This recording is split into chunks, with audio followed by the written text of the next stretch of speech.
A brief history of slinging. Velocity. Without it, a slug is just a slug. But sling a slug at 100 miles per hour and you're ready to rock and roll. In modern blasters, a slug is inserted in the chamber where electromagnets spin the centrifuge until it reaches speed. Pressurized gas ejects the slug out the barrel. But how did slugs reach velocity before there were blasters? In prehistoric times, primitive proto-slugs used their own wild environment to reach speed, using earth, air, fire, and water.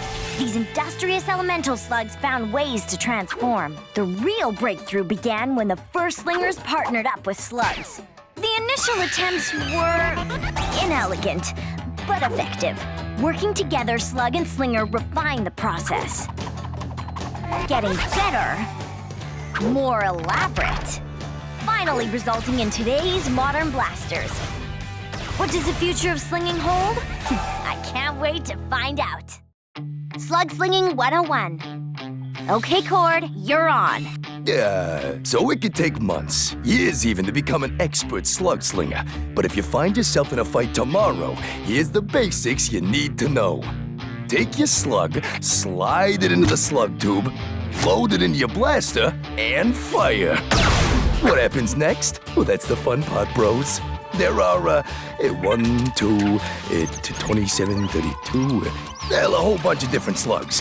When they hit 100 miles per hour, they transform. Each kind of slug can do something different. You get your freezers, your stinkers, your sploders. Each one packs a different kind of wallop. If you don't have slugs of your own to fire back to defend yourself, you do not want to find yourself facing one of these babies. Well, that should be enough to get you started. We, gotta go. Choosing slugs. Really? You want me to do this? Okay, I'll try. Some people think slinging is as easy as simply slugging it out, but it's not.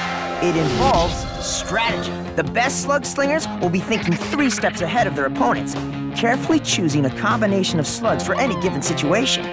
The novice slinger will fire whatever slug they can grab, a very short-sighted strategy.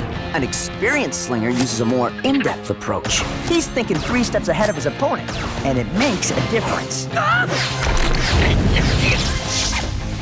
Next time, can you use the target dummy? Just imagine how many different combinations of slugs you can make. Some slugs don't get along, but that doesn't mean you can't make them work together for you.